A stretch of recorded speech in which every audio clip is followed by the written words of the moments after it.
ਵਾਹਿਗੁਰੂ ਜੀ ਕਾ ਖਾਲਸਾ ਵਾਹਿਗੁਰੂ ਜੀ ਕੀ ਫਤਿਹ।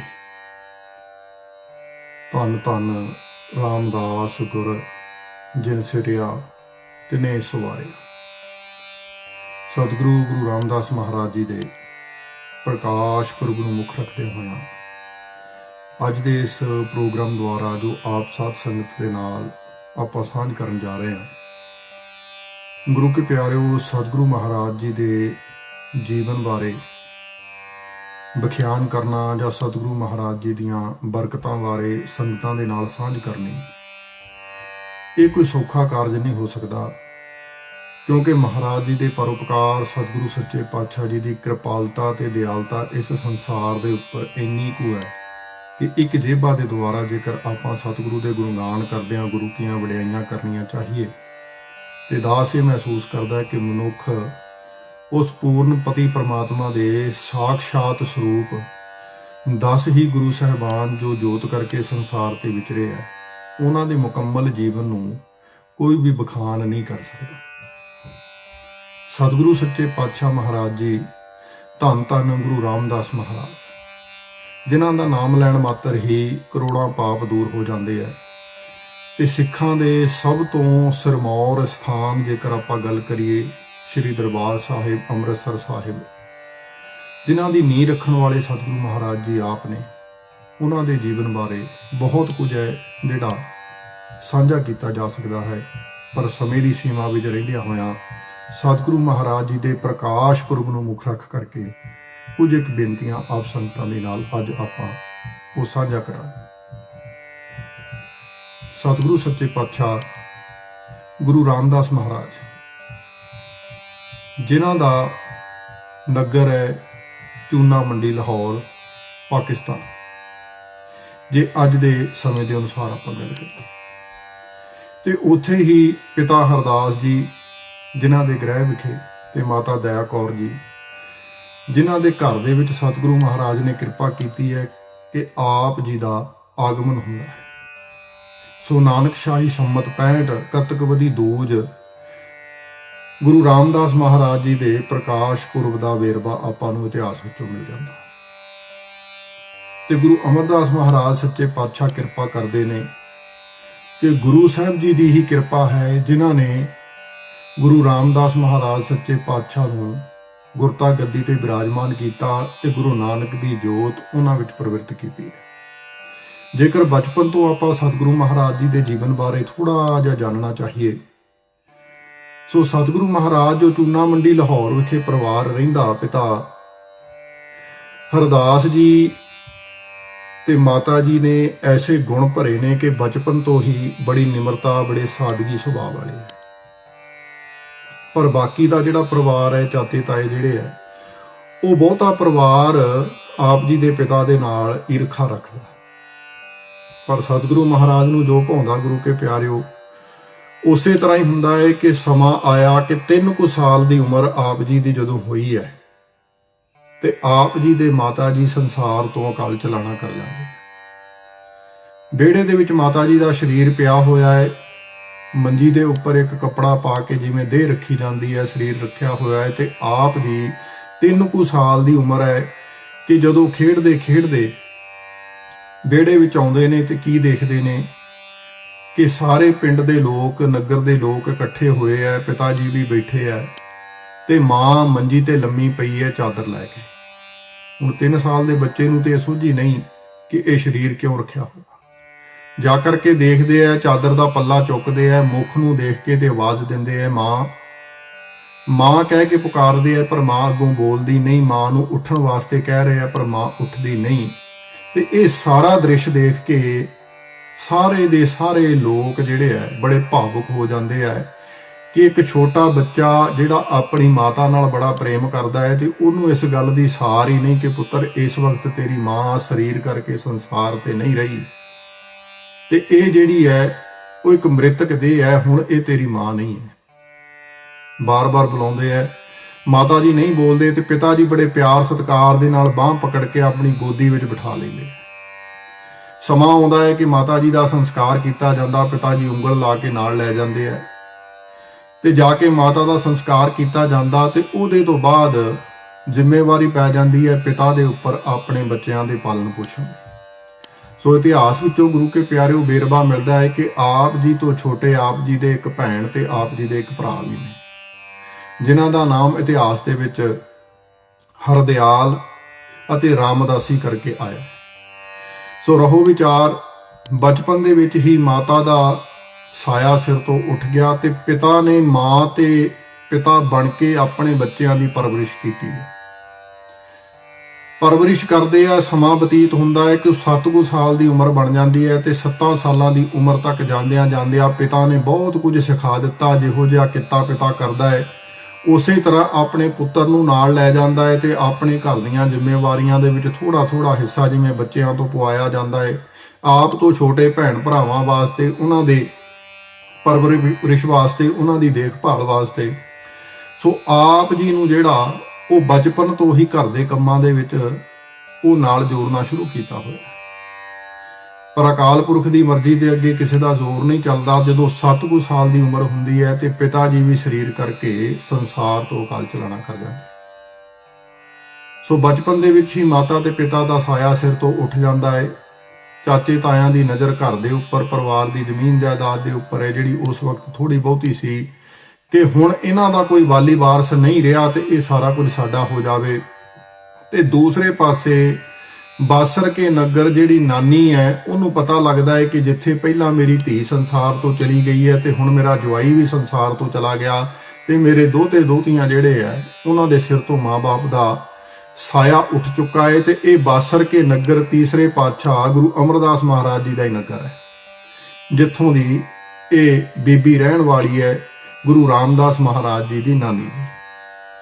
ਸੋ ਇੱਥੋਂ ਬਾਸਰ ਕੇ ਨਗਰ ਤੋਂ ਚੱਲ ਕੇ ਲਾਹੌਰ ਦੀ ਧਰਤੀ ਤੇ ਜਾਂਦੀ ਹੈ ਤੇ ਜਾ ਕਰਕੇ ਆਪਣੇ ਦੋਤੇ ਦੀ ਦੇਖਭਾਲ ਵਾਸਤੇ ਤੇ ਆਪਣੇ ਜਵਾਈ ਦੇ ਅੰਤਮ ਸੰਸਕਾਰ ਵਾਸਤੇ ਕੁਝ ਦਿਨ ਉੱਥੇ ਰੁਕਦੀ ਹੈ। ਤੇ ਸਾਰੇ ਦਾ ਸਾਰਾ ਜਿਹੜਾ ਅੰਤਮ ਰਸਮਾਂ ਹੁੰਦੀਆਂ ਨੇ ਉਹਨਾਂ ਨਿਭਾਉਣ ਤੋਂ ਬਾਅਦ ਨਗਰ ਦੇ ਲੋਕ, ਪਿੰਡ ਦੇ ਲੋਕ ਇਕੱਠੇ ਹੁੰਦੇ ਆ, ਘਰ ਪਰਿਵਾਰ ਦੇ ਜੀ ਇਕੱਠੇ ਹੁੰਦੇ ਆ ਤੇ ਫਿਰ ਇਹ ਗੱਲਬਾਤ ਚੱਲਦੀ ਆ ਵੀ ਹੁਣ ਇਹਨਾਂ ਦੀ ਪਰਵਰਿਸ਼ ਕੌਣ ਕਰੇ, ਇਸ ਬੱਚੇ ਦੀ, ਇਹਨਾਂ ਦੇ ਭੈਣ ਭਰਾਵਾਂ ਦੀ ਦੇਖਭਾਲ ਕੌਣ ਕਰੇਗਾ। ਤੇ ਚਾਚੇ ਤਾਇਆਂ ਨੇ ਕਿਨਾਰਾ ਕਰ ਲਿਆ ਵੀ ਸਾਡਾ ਇਹਦੇ ਨਾਲ ਕੋਈ ਸੰਬੰਧ ਨਹੀਂ ਤੇ ਹੁਣ ਭਾਈ ਇਹਦੀ ਨਾਨੀ ਹੀ ਇਹਨਾਂ ਨੂੰ ਆਪਣੇ ਨਾਲ ਲੈ ਜਾਵੇ ਤੇ ਉਹੀ ਇਹਨਾਂ ਦਾ ਪਾਲਣ ਪੋਸ਼ਣ ਕਰੇ। ਸੋ ਸਤਿਗੁਰੂ ਮਹਾਰਾਜ ਕਿਰਪਾ ਕਰਨ, ਨਾਨੀ ਜਿਹੜੀ ਆਪ ਘਰੋਂ ਬਹੁਤ ਗਰੀਬ ਹੈ, ਸਿਰ ਦੇ ਉੱਪਰ ਪਤੀ ਦਾ ਸਾਇਆ ਨਹੀਂ ਹੈ, ਘਰ ਦੇ ਵਿੱਚ ਕੋਈ ਕਮਾਉਣ ਵਾਲਾ ਨਹੀਂ ਹੈ, ਬੜੀ ਮੁਸ਼ਕਲ ਨਾਲ ਆਪਣਾ ਗੁਜ਼ਾਰਾ ਕਰਦੀ ਹੈ, ਪਰ ਉਸ ਪਰਮਾਤਮਾ ਦੇ ਭਾਣੇ ਨੂੰ ਮੰਨਦਿਆਂ ਹੋਇਆਂ ਆਪਣੇ ਇਹਨਾਂ ਦੋਤੇ ਦੋਤੀ ਨੂੰ ਵੀ ਨਹੀਂ ਛੱਡ ਸਕਦੀ ਤੇ ਉਹ ਨਾਲ ਲੈ ਕਰਕੇ ਬਾਸਰ ਕੇ ਨਗਰ ਵਾਪਸ ਆ ਜਾਂਦੀ ਹੈ। ਤੇ ਇੱਥੇ ਆ ਕੇ ਘਰ ਪਰਿਵਾਰ ਦੀਆਂ ਜ਼ਿੰਮੇਵਾਰੀਆਂ ਨਿਭਾਉਣ ਵਾਸਤੇ ਭਾਈ ਜੇਠਾ, ਜਿਹੜਾ ਪਹਿਲਾ ਨਾਮ ਰੱਖਿਆ ਗਿਆ ਹੈ ਕਿ ਗੁਰੂ ਰਾਮਦਾਸ ਮਹਾਰਾਜ ਚੌਥੇ ਪਾਤਸ਼ਾਹ ਤੇ ਗੁਰਤਾ ਗੱਦੀ ਤੇ ਬਹਿਣ ਤੋਂ ਬਾਅਦ ਬਣਦੇ ਆ, ਘਰ ਪਰਿਵਾਰ ਦਾ ਪਹਿਲਾ ਨਾਮ ਜੋ ਭਾਈ ਜੇਠਾ ਰੱਖਿਆ ਗਿਆ ਹੈ। ਤੇ ਜੇਠੇ ਦਾ ਅਰਥ ਬਣਦਾ ਹੈ ਕਿ ਸਭ ਤੋਂ ਵੱਡਾ ਜੇਠ। ਸੋ ਦੂਸਰੇ ਭੈਣ ਭਰਾਵਾਂ ਤੋਂ ਵੱਡਾ ਹੋਣ ਕਰਕੇ ਵੀ ਜੇਠੇ ਦੇ ਨਾਮ ਨਾਲ ਜਾਣਿਆ ਜਾਂਦਾ ਸੀ। ਤੇ ਨਾਨੀ ਨੇ ਘਰ ਦੇ ਵਿੱਚ ਜੋ ਕੁਝ ਥੋੜੀ ਬਹੁਤੀ ਮਾਇਆ ਆਉਣੀ ਹੈ, ਉਸ ਮਾਇਆ ਦੇ ਨਾਲ ਛੋਲੇ ਉਬਾਲ ਕੇ ਦੇ ਦੇਣੇ ਆ, ਜਿਨ੍ਹਾਂ ਨੂੰ ਘੁੰਗਣੀਆਂ ਕਿਹਾ ਜਾਂਦਾ ਹੈ, ਤੇ ਟੋਕਰੀ ਵਿੱਚ ਪਾ ਕਰਕੇ ਭਾਈ ਜੇਠੇ ਦੇ ਸਿਰ ਤੇ ਟਿਕਾ ਦੇਣੇ ਆ ਵੀ ਜਾ ਕੇ ਨਗਰ ਵਿੱਚ ਫੇਰਾ ਦੇ ਕੇ ਘੁੰਗਣੀਆਂ ਵੇਚ।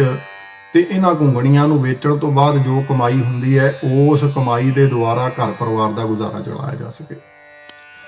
ਸੋ ਭਾਈ ਜੇਠਾ ਨਾਨੀ ਵੱਲੋਂ ਬਣਾਈਆਂ ਹੋਈਆਂ ਘੁੰਗਣੀਆਂ ਦਾ ਛਾਬਾ ਚੁੱਕਦਾ ਹੈ, ਰੋਜ਼ ਨਗਰ ਦੇ ਵਿੱਚ ਆਵਾਜ਼ਾਂ ਦਿੰਦਾ ਫਿਰਦਾ ਹੈ। ਤੇ 7 ਸਾਲ ਦਾ ਮਾਸੂਮ ਬੱਚਾ ਜਦੋਂ ਨਗਰ ਵਿੱਚ ਫਿਰਦਾ ਹੋਇਆ ਆਪਣੀ ਬੱਚਿਆਂ ਵਾਲੀ ਆਵਾਜ਼ ਦੇ ਵਿੱਚ ਹੋਕਾ ਦਿੰਦਾ ਹੈ ਕਿ ਭਾਈ ਘੁੰਗਣੀਆਂ ਲੈ ਲਓ। ਤੇ ਸੁਭਾਵਿਕ ਹੈ ਕਿ ਹਰ ਇੱਕ ਦਾ ਮਨ ਪਸੀਜਿਆ ਜਾਂਦਾ ਹੈ ਕਿ ਇੰਨੀ ਛੋਟੀ ਉਮਰ ਦੇ ਵਿੱਚ ਇਸ ਬੱਚੇ ਦੇ ਉੱਪਰ ਕੀ ਕਹਿਰ ਗੁਜ਼ਰਿਆ ਹੋਵੇਗਾ ਜਿਹੜਾ ਘੁੰਗਣੀਆਂ ਵੇਚਣ ਲਈ ਮਜਬੂਰ ਹੈ। ਤੇ ਉਹਨਾਂ ਘੁੰਗਣੀਆਂ ਨੂੰ ਖਰੀਦ ਕੇ ਜੋ ਉਹਦੇ ਬਦਲੇ ਦਮੜੇ ਮਿਲਦੇ ਹੈ, ਮਾਇਆ ਮਿਲਦੀ ਹੈ, ਉਹ ਘਰ ਲਿਜਾ ਕੇ ਨਾਨੀ ਨੂੰ ਦੇ ਦਿੰਦਾ ਹੈ ਤੇ ਘਰ ਪਰਿਵਾਰ ਦਾ ਗੁਜ਼ਾਰਾ ਚੱਲਦਾ। ਸਮਾਂ ਆਉਂਦਾ ਹੈ ਕਿ ਤੀਸਰੇ ਪਾਤਸ਼ਾਹ ਗੁਰੂ ਅਮਰਦਾਸ ਮਹਾਰਾਜ ਆਪਣੇ ਨਗਰ ਵਿੱਚ ਆਉਂਦੇ ਹੈ ਤੇ ਨਗਰ ਵਿੱਚ ਆ ਕੇ ਕੀ ਦੇਖਦੇ ਹੈ ਕਿ ਇਹ ਬੀਬੀ ਜਿਹੜੀ ਪਹਿਲੇ ਘਰ ਤੋਂ ਬੜੀ ਗਰੀਬ ਹੈ ਤੇ ਇਹਦੇ ਧੀ ਜਵਾਈ ਵੀ ਸੰਸਾਰ ਤੋਂ ਅਕਾਲ ਚਲਾਣਾ ਕਰ ਗਏ ਹੈ। ਤੇ ਲਾਹੌਰ ਤੋਂ ਜਿਹੜਾ ਹੈ ਭਾਈ ਜੇਠਾ ਹੁਣ ਆ ਕੇ ਇਸ ਬੀਬੀ ਦੇ ਕੋਲ ਰਹਿਣ ਲੱਗ ਪਿਆ ਤੇ ਜਿਹੜਾ ਘਰ ਦੀ ਸਾਰੀ ਜ਼ਿੰਮੇਵਾਰੀ ਚੁੱਕ ਰਿਹਾ ਹੈ। ਤੇ ਸਤਿਗੁਰੂ ਗੁਰੂ ਅਮਰਦਾਸ ਮਹਾਰਾਜ ਸੱਚੇ ਪਾਤਸ਼ਾਹ ਜੀ ਨੇ ਨਗਰ ਵਸਾਉਣਾ ਸੀ ਗੋਇੰਦਵਾਲ ਸਾਹਿਬ, ਜਿਹੜਾ ਅੱਜ ਦੇ ਸਮੇਂ ਦੇ ਵਿੱਚ ਆਪਾਂ ਨਗਰ ਵੇਖਦੇ ਹਾਂ। ਇਹਦੇ ਪਿੱਛੇ ਵੀ ਇੱਕ ਇਤਿਹਾਸਿਕ ਘਟਨਾ ਹੈ ਕਿ ਭਾਈ ਗੋਂਦਾ ਜਿਹਦੀ ਇਹ ਜ਼ਮੀਨ ਸੀ, ਉਹ ਸਤਿਗੁਰੂ ਮਹਾਰਾਜ ਜੀ ਨੂੰ ਆਪਣੀ ਜ਼ਮੀਨ ਦੇਣਾ ਚਾਹੁੰਦਾ ਸੀਗਾ ਤੇ ਸਤਿਗੁਰੂ ਮਹਾਰਾਜ ਜੀ ਨੇ ਕਿਹਾ ਸੀ ਕਿ ਭਾਈ ਅਸੀਂ ਤੇਰੀ ਇਹ ਜ਼ਮੀਨ ਦਾਨ ਵਜੋਂ ਨਹੀਂ ਲੈਣੀ, ਅਸੀਂ ਇਹਨੂੰ ਮੁੱਲ ਖਰੀਦ ਲਾਂਗੇ। ਉਸ ਜ਼ਮੀਨ ਦੇ ਪਿੱਛੇ ਵੀ ਇੱਕ ਕਾਰਨ ਸੀ ਕਿ ਲੋਕਾਂ ਦਾ ਕਹਿਣਾ ਸੀ ਕਿ ਇਸ ਜ਼ਮੀਨ ਦੇ ਉੱਪਰ ਭੂਤਾਂ ਪ੍ਰੇਤਾਂ ਦਾ ਵਾਸਾ ਹੈ ਤੇ ਇਸ ਜ਼ਮੀਨ ਨੂੰ ਨਾ ਕੋਈ ਵਾਹੁਣਾ ਚਾਹੁੰਦਾ ਸੀ, ਨਾ ਕੋਈ ਖਰੀਦਣਾ ਚਾਹੁੰਦਾ ਸੀ। ਤੇ ਭਾਈ ਗੋਂਦਾ ਸਤਿਗੁਰੂ ਮਹਾਰਾਜ ਨੂੰ ਦਾਨ ਵਿੱਚ ਇਹ ਜ਼ਮੀਨ ਦੇਣੀ ਚਾਹੁੰਦਾ ਸੀ, ਪਰ ਸਤਿਗੁਰੂ ਮਹਾਰਾਜ ਨੇ ਮਾਇਆ ਜਿਹੜੀ ਹੈ ਦੇ ਕੇ ਭਾਈ ਗੋਂਦੇ ਤੋਂ ਇਹ ਜ਼ਮੀਨ ਖਰੀਦੀ ਤੇ ਉਸ ਜ਼ਮੀਨ ਦੇ ਉੱਪਰ ਨਗਰ ਵਸਾਇਆ, ਜਿਹਦਾ ਨਾਂ ਗੋਇੰਦਵਾਲ ਰੱਖਿਆ ਗਿਆ। ਤੇ ਅੱਜ ਜੇਕਰ ਆਪਾਂ ਜ਼ਿਕਰ ਕਰਦੇ ਹਾਂ ਤੇ ਗੋਇੰਦਵਾਲ ਸਿੱਖੀ ਦਾ ਧੁਰਾ, ਬਹੁਤ ਵੱਡਾ ਇਤਿਹਾਸ ਹੈ ਗੋਇੰਦਵਾਲ ਸਾਹਿਬ ਦੀ ਧਰਤੀ ਦੇ ਪਿਛੋਕੜ ਪਿੱਛੇ ਲਓ ਵਿਚਾਰ। ਸੋ ਸਤਿਗੁਰੂ ਮਹਾਰਾਜ ਜੀ ਨੇ ਗੋਇੰਦਵਾਲ ਨਗਰ ਵਸਾਉਣਾ ਹੈ ਤੇ ਉਸ ਧਰਤੀ ਦੇ ਉੱਪਰ ਵੱਖੋ ਵੱਖਰੇ ਪਿੰਡਾਂ ਨਗਰਾਂ ਤੋਂ ਲਿਆ ਕੇ ਲੋਕਾਂ ਨੂੰ ਵਸਾਉਣਾ ਕੀਤਾ ਹੈ, ਪਿੰਡ ਬੱਝਾ ਹੈ। ਤੇ ਗੁਰੂ ਅਮਰਦਾਸ ਮਹਾਰਾਜ ਜੀ ਨੇ ਹੀ ਇਸ ਮਾਤਾ ਨੂੰ ਵੀ ਕਿਹਾ ਹੈ ਕਿ ਮਾਤਾ ਜੀ ਤੁਸੀਂ ਆਪਣੇ ਇਸ ਪਰਿਵਾਰ ਨੂੰ ਲੈ ਕੇ ਤੇ ਸਾਡੇ ਨਾਲ ਚੱਲੋ ਤੇ ਗੋਇੰਦਵਾਲ ਸਾਹਿਬ ਦੀ ਧਰਤੀ ਤੇ ਜਾ ਕੇ ਜਿੱਥੇ ਅਸੀਂ ਨਗਰ ਵਸਾ ਰਹੇ ਹਾਂ ਤੁਸੀਂ ਵੀ ਉੱਥੇ ਵਸੇਬਾ ਕਰਨਾ ਤੇ ਉੱਥੇ ਹੀ ਜਿਹੜਾ ਉਹ ਸੇਵਾ ਦੇ ਵਿੱਚ ਵੀ ਹਿੱਸਾ ਪਾਉਣਾ। ਸੋ ਗੁਰੂ ਸਾਹਿਬ ਜੀ ਦਾ ਬਚਨ ਮੰਨ ਕੇ ਇਸ ਬੀਬੀ ਨੂੰ ਵੀ ਬਾਕੀ ਸੰਗਤਾਂ ਦੇ ਨਾਲ ਸਤਿਗੁਰੂ ਮਹਾਰਾਜ ਨੇ ਗੋਇੰਦਵਾਲ ਸਾਹਿਬ ਦੀ ਧਰਤੀ ਤੇ ਭਾਈ ਲੈ ਆਂਦਾ। ਇੱਥੇ ਆ ਕਰਕੇ ਗੋਇੰਦਵਾਲ ਸਾਹਿਬ ਦੀ ਧਰਤੀ ਦੇ ਉੱਪਰ ਬਹੁਤ ਵੱਡੇ ਪਰਉਪਕਾਰ ਕੀਤੇ ਨੇ ਸਤਿਗੁਰੂ ਮਹਾਰਾਜ ਜੀ ਨੇ। ਤੀਸਰੇ ਪਾਤਸ਼ਾਹ ਜੀ ਦੀ ਸੰਸਾਰਕ ਜੋਤ ਵਿੱਚ ਵਿਚਰਦਿਆਂ ਹੋਇਆਂ, ਚਾਹੇ ਉਹ ਬੌਲੀ ਦੀ ਖੁਦਾਈ ਦੀ ਸੇਵਾ ਹੋਵੇ, ਨਗਰ ਦੇ ਵਿੱਚ ਜਿਹੜਾ ਹੈ ਦੀਨ ਦੁਖੀਆਂ ਦੇ ਦੁੱਖ ਦੂਰ ਕਰਨ ਦੀ ਸੇਵਾ ਹੋਵੇ, ਬਹੁਤ ਵੱਡੇ ਵੱਡੇ ਪਰਉਪਕਾਰ ਸਤਿਗੁਰੂ ਮਹਾਰਾਜ ਜੀ ਇਸ ਧਰਤੀ ਤੇ ਕਰਦੇ ਆ। ਤੇ ਇਹਨਾਂ ਸੇਵਾਵਾਂ ਦੇ ਵਿੱਚ ਭਾਈ ਜੇਠਾ ਅੱਗੇ ਹੋ ਕਰਕੇ ਸਾਰੀਆਂ ਸੇਵਾਵਾਂ ਨਿਭਾਉਂਦੇ ਨੇ। ਜਿਵੇਂ ਇੱਕ ਕੋਹੜੀ ਦੇ ਕੋਹੜ ਦੂਰ ਕਰਨ ਦੀ ਗੱਲ ਆਉਂਦੀ ਹੈ ਤੇ ਫਿਰ ਬਾਅਦ ਦੇ ਵਿੱਚ ਸਤਿਗੁਰੂ ਮਹਾਰਾਜ ਉਹਨੂੰ ਆਪਣਾ ਪੁੱਤਰ ਬਣਾ ਕੇ ਤੇ ਬੀਬੀ ਮੱਥੋ ਦੇ ਨਾਲ ਉਹਦਾ ਰਿਸ਼ਤਾ ਕਰਦੇ ਆ। ਤੇ ਇਹਨਾਂ ਸਾਰੀਆਂ ਘਟਨਾਵਾਂ ਦੇ ਚਸ਼ਮਦੀਦ ਵਜੋਂ ਗਵਾਹ ਭਾਈ ਜੇਠਾ ਜੀ ਨੇ, ਜਿਹੜੇ ਗੁਰੂ ਦੀਆਂ ਕਰਾਮਾਤਾਂ ਨੂੰ ਆਪਣੀ ਅੱਖੀਂ ਦੇਖ ਰਹੇ ਨੇ ਤੇ ਰੋਜ਼ਾਨਾ ਜੋ ਸੰਗਤਾਂ ਦਾ ਭਲਾ ਸਤਿਗੁਰੂ ਮਹਾਰਾਜ ਕਰਦੇ ਆ ਤੇ ਉਹਨਾਂ ਨੂੰ ਵੇਖ ਕੇ ਮਨ ਦੇ ਅੰਦਰ ਇਹ ਵਿਚਾਰ ਰੱਖਦੇ ਆ ਕਿ ਕੋਈ ਸਮਾਂ ਆਵੇਗਾ ਕਿ ਮੈਨੂੰ ਅਨਾਥ ਨੂੰ ਵੀ ਕਿਤੇ ਸਤਿਗੁਰੂ ਮਹਾਰਾਜ ਆਪਣਾ ਪੁੱਤਰ ਬਣਾ ਲੈਣ, ਆਪਣਾ ਪੁੱਤ ਕਹਿ ਕੇ ਆਵਾਜ਼ ਮਾਰ ਦੇਣ। ਮੇਰੇ ਸਿਰ ਤੋਂ ਤੇ ਮਾਤਾ ਪਿਤਾ ਦਾ ਜਿਹੜਾ ਹੱਥ ਹੈ ਉਹ ਚੁੱਕਾ ਜਾ ਚੁੱਕਾ, ਪਰ ਸਤਿਗੁਰੂ ਗੁਰੂ ਅਮਰਦਾਸ ਮਹਾਰਾਜ ਜੀ ਕਿਤੇ ਰਹਿਮਤ ਕਰ ਦੇਣ ਤੇ ਮੈਨੂੰ ਆਪਣਾ ਪੁੱਤ ਬਣਾ ਲੈ। ਨਿਸ਼ਕਾਮ ਹੋ ਕੇ ਗੁਰੂ ਦੇ ਬਚਨਾਂ ਦੀ ਪਾਲਣਾ ਕਰਦਾ ਹੈ ਤੇ ਜਿੱਥੇ ਜਿੱਥੇ ਸਤਿਗੁਰੂ ਮਹਾਰਾਜ ਸੇਵਾ ਲਾਉਂਦੇ ਆ ਉਹ ਸੇਵਾ ਨੂੰ ਵੀ ਨਿਭਾਉਂਦਾ ਹੈ। ਤੇ ਇੱਕ ਵਾਰ ਇਤਿਹਾਸ ਦੀ ਘਟਨਾ ਦੇ ਵਿੱਚੋਂ ਜ਼ਿਕਰ ਮਿਲਦਾ ਹੈ ਕਿ ਸਤਿਗੁਰੂ ਮਹਾਰਾਜ ਨੇ ਆਪ ਸੰਗਤਾਂ ਦੇ ਵਿੱਚ ਤੁਰਿਆ ਜਾਂਦਿਆਂ ਆਵਾਜ਼ ਮਾਰੀ ਹੈ ਕਿ ਜੇਠਿਆ ਲਿਆ, ਅੱਜ ਸੰਗਤ ਨੂੰ ਬੜੀ ਭੁੱਖ ਲੱਗੀ ਹੈ, ਇਹ ਘੁੰਗਣੀਆਂ ਸਾਨੂੰ ਛਕਾ ਦੇ, ਪਰ ਮਾਇਆ ਸਾਡੇ ਕੋਲ ਕੋਈ ਨਹੀਂ, ਅਸੀਂ ਤੈਨੂੰ ਪੈਸੇ ਨਹੀਂ ਦੇ ਸਕਦੇ। ਤੇ ਵੈਰਾਗ ਵਿੱਚ ਆ ਕੇ ਭਾਈ ਜੇਠੇ ਨੇ ਸਾਰਾ ਛਾਬਾ ਖਾਲੀ ਕਰ ਦਿੱਤਾ ਹੈ ਕਿ ਮੇਰੇ ਤੇ ਬਹੁਤ ਵੱਡੇ ਭਾਗ ਨੇ ਕਿ ਗੁਰੂ ਨੇ ਮੈਨੂੰ ਪੁੱਤਰ ਕਹਿ ਕੇ ਅੱਜ ਆਵਾਜ਼ ਮਾਰੀ ਹੈ ਕਿ ਆ ਪੁੱਤਰਾ ਸਾਨੂੰ ਘੁੰਗਣੀਆਂ ਛੁਕਾ ਦੇ। ਵੀ ਇਸ ਤੋਂ ਵੱਡਾ ਮੁੱਲ ਤੇ ਅੱਜ ਤੱਕ ਮੇਰੀਆਂ ਘੁੰਗਣੀਆਂ ਦਾ ਪਿਆ ਕੋਈ ਨਹੀਂ। ਜਾ ਕੇ ਆਪਣੀ ਨਾਨੀ ਨੂੰ ਵੀ ਦੱਸਦਾ ਹੈ ਕਿ ਘੁੰਗਣੀਆਂ ਤੇ ਅੱਜ ਸਾਰੀਆਂ ਚਲੀਆਂ ਗਈਆਂ, ਸਾਰੀਆਂ ਵੇਚ ਦਿੱਤੀਆਂ, ਪਰ ਉਹਦੇ ਬਦਲੇ ਮਾਇਆ ਨਹੀਂ ਮਿਲੀ। ਪਰ ਜੋ ਗੁਰੂ ਨੇ ਪੁੱਤਰ ਕਹਿ ਕੇ ਅੱਜ ਮੈਨੂੰ ਆਵਾਜ਼ ਮਾਰੀ ਤੇ ਮੇਰੀਆਂ ਘੁੰਗਣੀਆਂ ਆਪ ਛਕੀਆਂ, ਸੰਗਤਾਂ ਨੂੰ ਛਕਾਈਆਂ, ਇਹਦੇ ਤੋਂ ਵੱਡਾ ਮੁੱਲ ਮੈਨੂੰ ਕਿਤੇ ਮਿਲ ਨਹੀਂ ਸਕਦਾ। ਤੇ ਨਾਨੀ ਨੇ ਅੱਖਾਂ ਦੇ ਵਿੱਚੋਂ ਹੰਝੂ ਕੇਰਦਿਆਂ ਹੋਇਆਂ ਆਪਣੇ ਦੋਤੇ ਨੂੰ ਪਿਆਰ ਦਿੱਤਾ ਹੈ ਕਿ ਅੱਜ ਜਿਹੜੀ ਕਮਾਈ ਤੂੰ ਕਰਕੇ ਆਇਆ ਹੈ ਇਹ ਸਦੀਆਂ ਲੱਗ ਜਾਂਦੀਆਂ ਜੀਵਨ ਦੇ ਅੰਦਰ ਗੁਰੂ ਦੀਆਂ ਖੁਸ਼ੀਆਂ ਲੈਣ ਵਾਸਤੇ।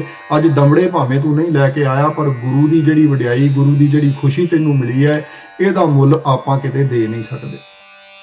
ਸੋ ਸਤਿਗੁਰੂ ਮਹਾਰਾਜ ਜੀ ਨੇ ਇੱਕ ਵਾਰ ਨਹੀਂ ਭਾਈ ਕਈ ਵੇਰਾਂ ਸਤਿਗੁਰੂ ਮਹਾਰਾਜ ਜੀ ਨੂੰ ਸੇਵਾਵਾਂ ਵਿੱਚ ਲਾਇਆ। ਤੇ ਇੱਥੋਂ ਤੱਕ ਜ਼ਿਕਰ ਮਿਲਦਾ ਹੈ ਕਿ ਅਕਬਰ ਬਾਦਸ਼ਾਹ ਜਦੋਂ ਸਤਿਗੁਰੂ ਸੱਚੇ ਪਾਤਸ਼ਾਹ ਜੀ ਦੀ ਸੋਭਾ ਸੁਣ ਕੇ ਲਾਹੌਰ ਆਉਂਦਾ ਹੈ ਤੇ ਲਾਹੌਰ ਦੇ ਕਾਜ਼ੀ ਮੁੱਲਾ ਮੁਲਾਣੇ ਕੰਨ ਭਰਦੇ ਨੇ ਕਿ ਗੁਰੂ ਨਾਨਕ ਦੀ ਗੱਦੀ ਤੇ ਬੈਠਾ ਹੋਇਆ ਤੀਜਾ ਗੁਰੂ ਅੱਲਾ ਦਾ ਨਾਮ ਛੱਡ ਕੇ ਤੇ ਵਾਹਿਗੁਰੂ ਦਾ ਨਾਮ ਜਪਾ ਰਿਹਾ ਹੈ ਤੇ ਤੁਹਾਡੀ ਖਿਲਾਫਤ ਕਰ ਰਿਹਾ, ਇਸਲਾਮ ਦੇ ਵਿਰੁੱਧ ਚੱਲ ਰਿਹਾ ਹੈ, ਉਹਨੂੰ ਪੇਸ਼ ਕੀਤਾ ਜਾਣਾ ਚਾਹੀਦਾ। ਤੇ ਅਕਬਰ ਬਾਦਸ਼ਾਹ ਵੱਲੋਂ ਸੁਨੇਹਾ ਭੇਜਿਆ ਜਾਂਦਾ ਗੁਰੂ ਅਮਰਦਾਸ ਮਹਾਰਾਜ ਜੀ ਨੂੰ ਕਿ ਆਣ ਕੇ ਤੁਸੀਂ ਸਫਾਈ ਦਿਓ ਕਿ ਤੁਸੀਂ ਕਿਹੜੇ ਮਤ ਦਾ, ਕਿਹੜੇ ਧਰਮ ਦਾ ਪ੍ਰਚਾਰ ਕਰ ਰਹੇ ਹੋ, ਇਸਲਾਮ ਦੇ ਖਿਲਾਫ ਜਿਹੜਾ ਤੁਸੀਂ ਸਾਰੇ ਕਾਰਜ ਕਰ ਰਹੇ ਹੋ।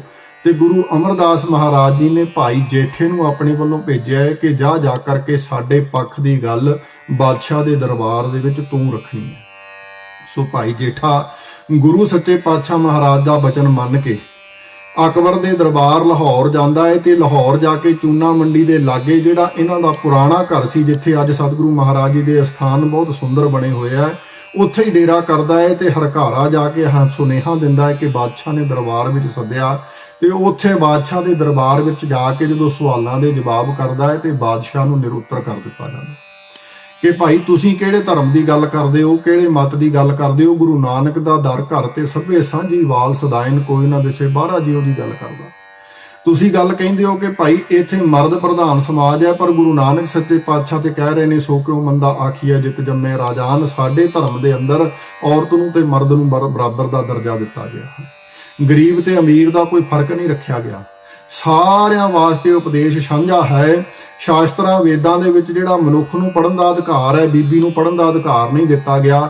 ਇੱਥੋਂ ਤੱਕ ਕਿ ਇਸਲਾਮ ਮਤ ਦੇ ਅੰਦਰ ਵੀ ਜਿਹੜਾ ਹੈ ਮਰਦ ਦੀ ਪ੍ਰਧਾਨਤਾ ਹੈ, ਔਰਤ ਨੂੰ ਹਮੇਸ਼ਾ ਮਰਦ ਤੋਂ ਪਿੱਛੇ ਰੱਖਿਆ ਗਿਆ। ਪਰ ਸਤਿਗੁਰੂ ਗੁਰੂ ਨਾਨਕ ਦੇਵ ਮਹਾਰਾਜ ਦਾ ਦਰ ਘਰ ਐਸਾ ਹੈ ਜਿੱਥੇ ਬੀਬੀ ਨੂੰ ਬਰਾਬਰਤਾ ਦੇ ਕੇ, ਗਰੀਬ ਤੇ ਅਮੀਰ ਦਾ ਫਰਕ ਮਿਟਾ ਕਰਕੇ, ਜਾਤ ਪਾਤ ਦੇ ਬੰਧਨਾਂ ਤੋਂ ਛੁਡਾ ਕਰਕੇ ਸਾਰਿਆਂ ਨੂੰ ਕਲਾਵੇ ਵਿੱਚ ਲਿਆ ਗਿਆ। ਇੰਨਾ ਹੀ ਨਹੀਂ, ਹਿੰਦੂ, ਮੁਸਲਮਾਨ, ਸਿੱਖ, ਈਸਾਈ ਚੌਂ ਵਰਨਾਂ ਵਾਸਤੇ ਉਪਦੇਸ਼ ਸਾਂਝਾ ਹੈ। ਇਹ ਇਕੱਲਾ ਸਿੱਖਾਂ ਵਾਸਤੇ ਨਹੀਂ, ਪੂਰੀ ਸ੍ਰਿਸ਼ਟੀ ਵਾਸਤੇ ਉਪਦੇਸ਼ ਦਿੱਤਾ ਗਿਆ।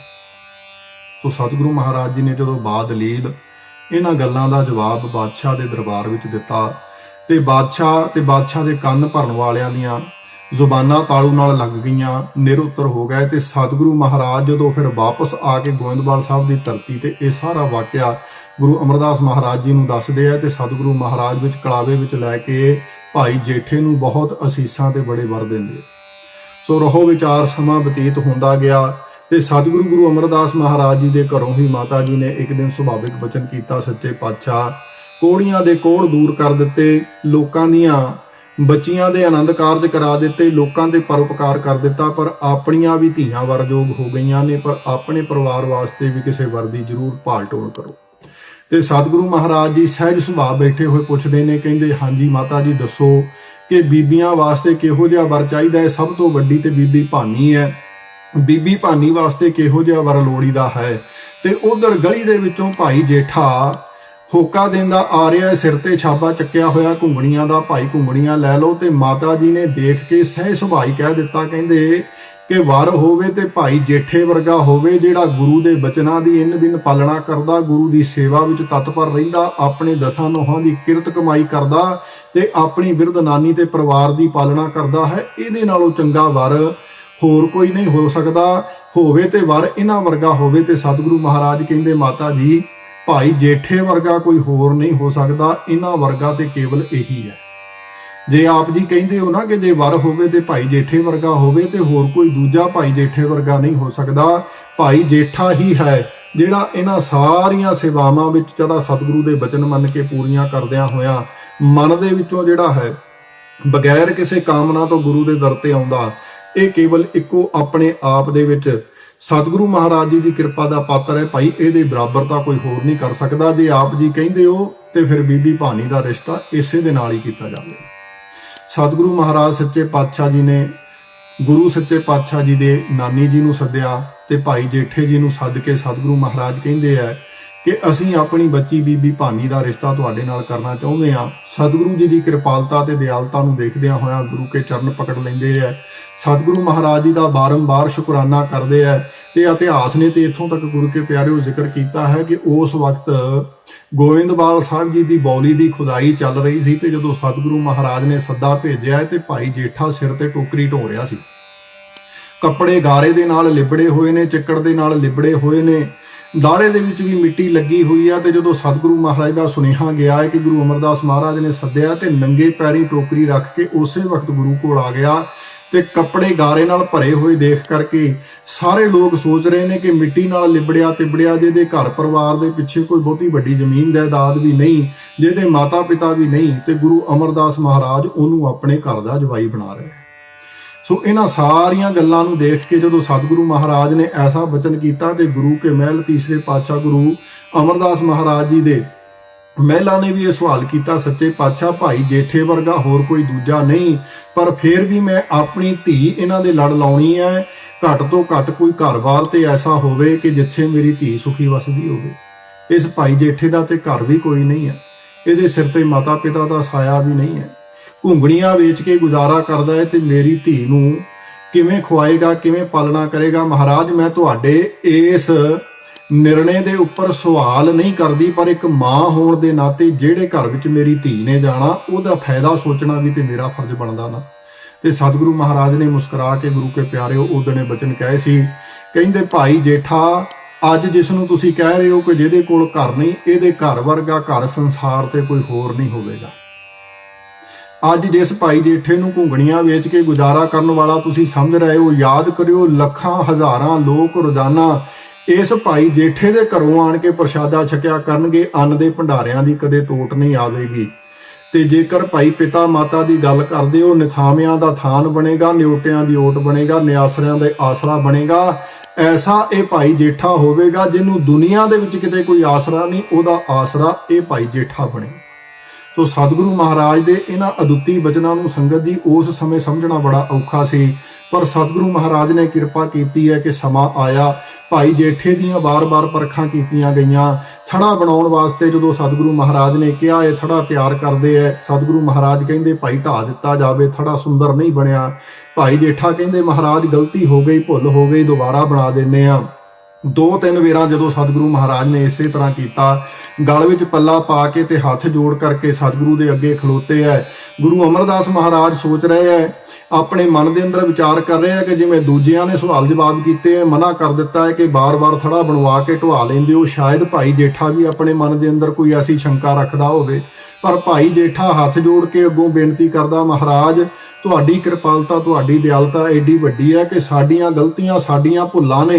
ਬਾਰ-ਬਾਰ ਥੜਾ ਬਣਾਉਣ ਵਿੱਚ ਅਸੀਂ ਗਲਤੀ ਕਰਦੇ ਹਾਂ, ਪਰ ਤੁਸੀਂ ਫੇਰ ਵੀ ਬਖਸ਼ ਦਿੰਦੇ ਹੋ ਤੇ ਮੌਕਾ ਦਿੰਦੇ ਹੋ ਕਿ ਭਾਈ ਦੁਬਾਰਾ ਬਣਾ ਦਿਓ। ਇਹ ਗਲਤੀ ਹੈ, ਸਾਡੀ ਭੁੱਲ ਨੂੰ ਬਖਸ਼ਣ ਦੀ ਸਮਰੱਥਾ ਤੁਹਾਡੇ ਕੋਲ ਹੀ ਹੈ। ਕਿਰਪਾ ਕਰੋ ਸਾਡੀ ਗਲਤੀ ਤੇ ਭੁੱਲ ਨੂੰ ਸੁਧਾਰ ਦਿਓ ਤਾਂ ਜੋ ਆਪ ਵਾਸਤੇ ਸੁੰਦਰ ਥੜਾ ਬਣਾ ਲਈਏ।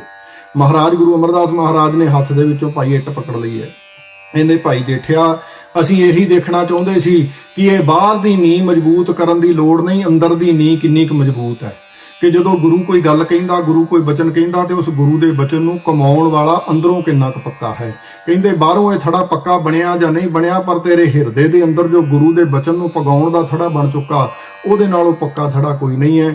ਸਤਿਗੁਰੂ ਮਹਾਰਾਜ ਜੀ ਨੇ ਭਾਈ ਜੇਠੇ ਨੂੰ ਕਲਾਵੇ ਵਿੱਚ ਲਿਆ ਤੇ ਗੁਰੂ ਕੇ ਪਿਆਰਿਓ ਭਾਈ ਜੇਠੇ ਨੂੰ ਗੁਰਤਾ ਗੱਦੀ ਦੇ ਅਧਿਕਾਰੀ ਜਾਣ ਕਰਕੇ ਸਤਿਗੁਰੂ ਮਹਾਰਾਜ ਨੇ ਜਦੋਂ ਸਮਾਂ ਆਇਆ ਹੈ ਤੇ ਚੌਥੇ ਪਾਤਸ਼ਾਹ ਦੇ ਰੂਪ ਦੇ ਵਿੱਚ ਗੁਰਤਾ ਗੱਦੀ ਦਾ ਤਿਲਕ ਗੁਰੂ ਰਾਮਦਾਸ ਮਹਾਰਾਜ ਜੀ ਨੂੰ ਦੇ ਦਿੱਤਾ ਹੈ, ਭਾਵ ਭਾਈ ਜੇਠੇ ਨੂੰ ਦੇ ਦਿੱਤਾ ਹੈ ਤੇ ਗੁਰੂ ਰਾਮਦਾਸ ਬਣਾ ਦਿੱਤਾ। ਤੇ ਸਤਿਗੁਰੂ ਗੁਰੂ ਰਾਮਦਾਸ ਮਹਾਰਾਜ ਜੀ ਦੇ ਬਹੁਤ ਵੱਡੇ ਪਰਉਪਕਾਰ ਹਨ। ਅੱਜ ਜੇਕਰ ਸੱਚਖੰਡ ਸਾਹਿਬ ਸ੍ਰੀ ਦਰਬਾਰ ਸਾਹਿਬ ਜੀ ਦੇ ਆਪਾਂ ਦਰਸ਼ਨ ਕਰਦੇ ਹਾਂ ਤੇ ਇਸ ਨਗਰ ਦੀ ਜ਼ਮੀਨ ਮੁੱਲ ਖਰੀਦ ਕੇ ਨੀਂਹ ਰੱਖਣ ਵਾਲੇ ਵੀ ਚੌਥੇ ਪਾਤਸ਼ਾਹ ਗੁਰੂ ਰਾਮਦਾਸ ਮਹਾਰਾਜ ਹਨ, ਜਿਨ੍ਹਾਂ ਦੇ ਬਚਨਾਂ ਨੂੰ ਮੰਨ ਕੇ ਅੱਗੇ ਗੁਰੂ ਅਰਜਨ ਦੇਵ ਮਹਾਰਾਜ ਸੱਚੇ ਪਾਤਸ਼ਾਹ ਜੀ ਨੇ ਕਿਰਪਾ ਕੀਤੀ ਹੈ ਕਿ ਦਰਬਾਰ ਸਾਹਿਬ ਮੁਕੰਮਲ ਕਰਵਾਏ ਹਨ। ਸੋ ਇਤਿਹਾਸ ਬਹੁਤ ਲੰਮੇਰਾ ਹੈ, ਸਮਾਂ ਆਪਣੇ ਕੋਲ ਬਹੁਤ ਸੀਮਤ ਹੁੰਦਾ। ਉਸ ਸਮੇਂ ਦੀ ਸੀਮਾ ਦੇ ਵਿੱਚ ਰਹਿੰਦਿਆਂ ਹੋਇਆਂ ਕੇਵਲ ਕੁਛ ਇੱਕ ਸਤਿਗੁਰੂ ਮਹਾਰਾਜ ਜੀ ਦੇ ਜੀਵਨ ਦੀਆਂ ਝਲਕੀਆਂ, ਗੁਰੂ ਕੀਆਂ ਵਡਿਆਈਆਂ ਸਰੂਪ ਆਪ ਸੰਗਤਾਂ ਦੇ ਨਾਲ ਦਾਸ ਨੇ ਸਾਂਝਾ ਕਰਨ ਦਾ ਯਤਨ ਕੀਤਾ ਹੈ। ਸੋ ਧੰਨ ਧੰਨ ਰਾਮਦਾਸ ਗੁਰੂ ਜਿਨ ਸਿਰਿਆ ਤਿਨੇ ਸਵਾਰਿਆ। ਐਸਾ ਸਤਿਗੁਰੂ ਗੁਰੂ ਰਾਮਦਾਸ ਮਹਾਰਾਜ ਹੀ ਹੋ ਸਕਦਾ ਕਿ ਜਿਨ੍ਹਾਂ ਨੂੰ ਸੰਸਾਰ ਤੇ ਪ੍ਰਗਟ ਕਰਨ ਵਾਲੇ ਤੇ ਸਵਾਰਨ ਵਾਲੇ ਅਕਾਲ ਪੁਰਖ ਆਪ ਨੇ। ਨਹੀਂ ਤੇ ਸੰਸਾਰ ਦੀ ਇਹ ਰੀਤੀ ਹੈ ਕਿ ਜਿੱਥੇ ਕੋਈ ਵਸਤੂ ਪ੍ਰਗਟ ਹੁੰਦੀ ਹੈ ਉੱਥੇ ਸਵਾਰੀ ਨਹੀਂ ਜਾਂਦੀ, ਭਾਵ ਚੀਜ਼ ਪ੍ਰਗਟ ਤੇ ਹੋ ਜਾਂਦੀ ਹੈ। ਹੀਰਾ ਜਿਹੜਾ ਹੈ ਕੋਲੇ ਦੀ ਖਾਣ ਦੇ ਵਿੱਚੋਂ ਨਿਕਲਦਾ, ਪਰ ਉਸ ਖਾਣ ਦੇ ਵਿੱਚ ਤਰਾਸ਼ਿਆ ਨਹੀਂ ਜਾਂਦਾ, ਕਿਸੇ ਦੂਜੀ ਜਗ੍ਹਾ ਤੇ ਜਾ ਕੇ ਉਹਨੂੰ ਤਰਾਸ਼ਣਾ ਪੈਂਦਾ ਤੇ ਫਿਰ ਉਹਦਾ ਮੁੱਲ ਪੈਂਦਾ। ਇਸੇ ਤਰ੍ਹਾਂ ਕੋਈ ਫਸਲ ਹੈ ਜ਼ਮੀਨ ਵਿੱਚ ਬੀਜੀ ਜਾਂਦੀ ਹੈ ਤੇ ਉੱਥੋਂ ਵੱਢ ਕੇ ਜਦੋਂ ਉਹਨੂੰ ਮੰਡੀ ਵਿੱਚ ਲੈ ਜਾਂਦੇ ਆ ਉੱਥੇ ਜਾ ਕੇ ਉਹਦਾ ਮੁੱਲ ਪੈਂਦਾ। ਤੋ ਸਤਿਗੁਰੂ ਮਹਾਰਾਜ ਕਿਰਪਾ ਕਰਦੇ ਹਨ ਕਿ ਭਾਈ ਜਿਹੜੀ ਸੰਸਾਰ ਕੋਈ ਵੀ ਚੀਜ਼ ਹੈ ਜਿੱਥੇ ਉਹ ਪ੍ਰਗਟ ਹੁੰਦੀ ਹੈ ਤੇ ਉਹਨੂੰ ਤਰਾਸ਼ਣ ਤੇ ਉਹਨੂੰ ਘੜਨ ਤੋਂ ਬਾਅਦ ਦੂਜੀ ਜਗ੍ਹਾ ਤੇ ਜਾ ਕੇ ਉਹਦਾ ਮੁੱਲ ਪੈਂਦਾ ਹੈ। ਪਰ ਗੁਰੂ ਰਾਮਦਾਸ ਮਹਾਰਾਜ ਐਸੇ ਹਨ ਕਿ ਜਿਹੜੇ ਸਤਿਗੁਰੂ ਨੇ ਇਹਨਾਂ ਨੂੰ ਪ੍ਰਗਟ ਕੀਤਾ, ਉਸੇ ਹੀ ਸਤਿਗੁਰੂ ਨੇ ਗੁਰਿਆਈ ਦਾ ਤਿਲਕ ਦੇ ਕਰਕੇ ਸਤਿਗੁਰੂ ਸੱਚੇ ਪਾਤਸ਼ਾਹ ਜੀ ਨੂੰ ਸਵਾਰਿਆ ਵੀ ਹੈ। ਕਿ ਐਸੇ ਸਤਿਗੁਰੂ ਮਹਾਰਾਜ ਹਨ ਜਿਨ੍ਹਾਂ ਨੂੰ ਸਿਰਿਆ ਤੇ ਸਵਾਰਿਆ ਉਸ ਅਕਾਲ ਪੁਰਖ ਨੇ ਆਪ ਹੈ। ਕਿਸੇ ਦੂਸਰੇ ਨੇ ਸਤਿਗੁਰੂ ਮਹਾਰਾਜ ਸੱਚੇ ਪਾਤਸ਼ਾਹ ਜੀ ਦੇ ਉੱਪਰ ਕੋਈ ਪਰਉਪਕਾਰ ਕਰਨ ਦੀ ਜਿਹੜੀ ਹੈ ਉਹ ਕਿਰਪਾ ਨਹੀਂ ਕੀਤੀ। ਅਕਾਲ ਪੁਰਖ ਨੇ ਆਪ ਹੀ ਪ੍ਰਗਟ ਕਰਕੇ ਆਪ ਹੀ ਸੰਸਾਰ ਦੇ ਅੰਦਰ ਜਿਹੜਾ ਵਡਿਆਈਆਂ ਦੇ ਪਾਤਰ ਸਰੂਪ ਸਤਿਗੁਰੂ ਮਹਾਰਾਜ ਜੀ ਨੂੰ ਸਵਾਰ ਦਿੱਤਾ ਤੇ ਜਿਨ੍ਹਾਂ ਦਾ ਨਾਮ ਲੈਣ ਮਾਤਰ ਹੀ ਸੰਗਤ ਜੀ ਪੂਰੇ ਸੰਸਾਰ ਦੇ ਦੁੱਖ ਕਲੇਸ਼ ਕੱਟੇ ਜਾਂਦੇ ਹਨ। ਸੋ ਦਾਸ ਵੱਲੋਂ ਸਤਿਗੁਰੂ ਮਹਾਰਾਜ ਜੀ ਦੇ ਪ੍ਰਕਾਸ਼ ਪੁਰਬ ਨੂੰ ਮੁੱਖ ਰੱਖਦਿਆਂ ਹੋਇਆ ਆਪ ਸੰਗਤਾਂ ਦੇ ਦਰਸ਼ਨ ਦੀਦਾਰ ਕਰਦਿਆਂ ਹੋਇਆ ਹੋਈਆਂ ਬੇਅੰਤ ਗਲਤੀਆਂ ਭੁੱਲਾਂ ਦੀ ਖਿਮਾ ਕਰਿਓ। ਸਤਿਗੁਰੂ ਮਹਾਰਾਜ ਦੇ ਗੁਣਗਾਨ ਕਰਦਿਆਂ ਬਹੁਤ ਸਾਰੀਆਂ ਉਣਤਾਈਆਂ ਰਹਿ ਜਾਂਦੀਆਂ ਹਨ। ਅਰਦਾਸ ਬੇਨਤੀ ਕਰਿਓ ਸਤਿਗੁਰੂ ਮਹਾਰਾਜ ਕਿਰਪਾ ਕਰਨ, ਸਾਡੀਆਂ ਗਲਤੀਆਂ ਭੁੱਲਾਂ ਨੂੰ ਨਾ ਚਿਤਾਰ ਕੇ ਆਪਣੇ ਚਰਨਾਂ ਦੀ ਸੇਵਾ ਸਾਨੂੰ ਇਸੇ ਤਰ੍ਹਾਂ ਬਖਸ਼ਿਸ਼ ਕਰਦੇ ਰਹਿਣ ਜੀ। ਵਾਹਿਗੁਰੂ ਜੀ ਕਾ ਖਾਲਸਾ, ਵਾਹਿਗੁਰੂ ਜੀ ਕੀ ਫਤਿਹ।